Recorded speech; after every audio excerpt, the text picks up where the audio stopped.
Kita sapa lagi Kepala Laboratorium Indonesia 2045, Bu Dhani. Selamat petang. Selamat petang, selamat Mbak Cindy. Bu Dhani, sebenarnya strategi untuk saling ancam dan saling menyerang kilang minyak atau infrastruktur minyak ini adalah strategi efektifkah dalam perang?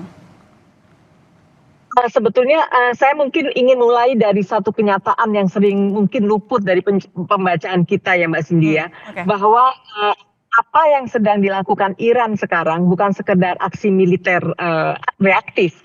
Ini adalah kalkulasi strategis yang terstruktur meski dijalankan dalam kondisi terdesak.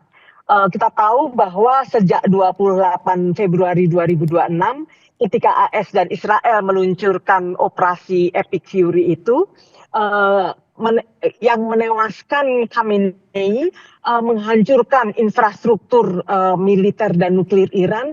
Teheran memilih satu doktrin, saya rasa horizontal escalation, bukan hanya membalas serangan dengan serangan, tapi memperluas peta konflik ke 9 negara lainnya. Bahrain, Qatar, Kuwait, Arab Saudi, UAE, kemudian Oman, Irak, Yordania, semuanya merasakan drone dan rudal dari Iran. Dan yang menjadi sasaran utama adalah fasilitas energi. Nah, pertanyaannya adalah apa sebetulnya logika di balik serangan Iran ke infrastruktur energi negara tetangga itu misalnya. Pertama, kita harus membaca ini sebagai strategi pemaksaan biaya atau dalam literatur keamanan internasional disebut coercive cost imposition. Kilang Ras Tanura milik Arab Saudi Aramco kemudian sempat dihentikan operasinya. Fasilitas Qatar Energi di Ras Laffan, produser LNG terbesar di dunia, itu juga terpaksa tidak beroperasi.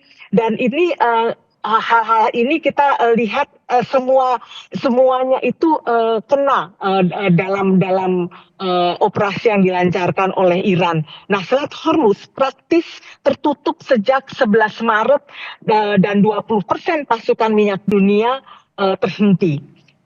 Ini bukan, saya rasa ini bukan vandalisasi saja, tetapi ini arsitektur tekanan. Logikanya sederhana tapi brutal.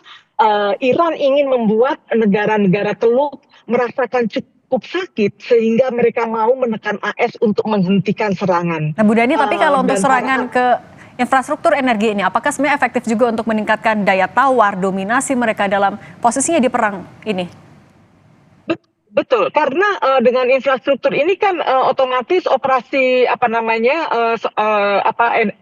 untuk energi minyak dan lain-lain itu kan terhenti. Dan dengan terhentinya itu kan sebetulnya juga merugikan negara-negara yang selama ini mengimpor dari 9 negara penghasil minyak terbesar itu. Dan Selat Hormuz saya rasa adalah salah satu yang di mana 20% pasokan dunia itu ada di sana gitu. Jadi ini serangan-serangan yang dilakukan Iran ini betul-betul terstruktur karena mereka ingin menyampaikan pesan bahwa negara-negara tetangga ini memiliki kesakitan, yang merasakan sakit, dan kemudian ini membawa tekanan kepada Amerika untuk menghentikan serangan-serangannya dan mungkin bisa balik ke meja negosiasi dengan lebih dengan tawaran yang lebih baik. Nah, Bu Dhani, tapi ketika serangan ini dibalas oleh AS dengan menyerang fasilitas militer dan ancaman menyerang fasilitas energinya, apakah ini artinya perang akan semakin tereskalasi? Ya, saya rasa dengan Amerika dan Israel melakukan serangan dengan menewaskan Ali Khamenei, ini adalah menyebabkan eskalasi ini menjadi sebuah keniscayaan, dan ini akan terus-menerus berlangsung sampai pada titik yang di mana Amerika mungkin yang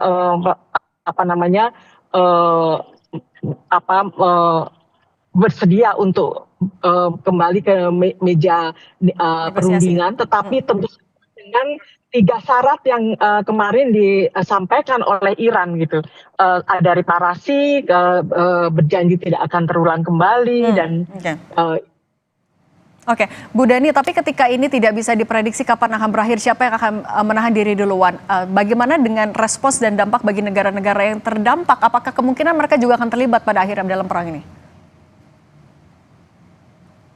Ya, saya rasa salah satu apa yang diinginkan oleh Iran itu adalah mengirimkan pesan bahwa semua yang terlibat dengan Amerika itu akan merasakan sakitnya. Makanya mereka adalah menyerang instalasi-instalasi militer Amerika dan mereka tidak menyerang pasukan-pasukan minyak dan lain-lain karena mereka tahu bahwa minyak-minyak itu ketika tidak dioperasionalkan dan tidak didistribusikan itu juga mereka memiliki kendala atau permasalahannya sendiri gitu ya, karena apalagi ditutupnya Selat Hormuz itu.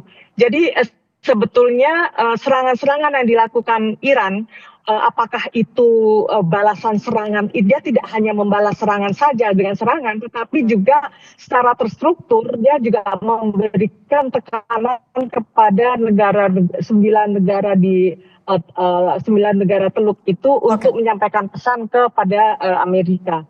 Oke, saling mau menunjukkan dominasi. Bu Jalaswari, Bu Dhani, terima kasih sudah berbagi bersama kami di Kompas Petang. Saya salut, Bu Dhani.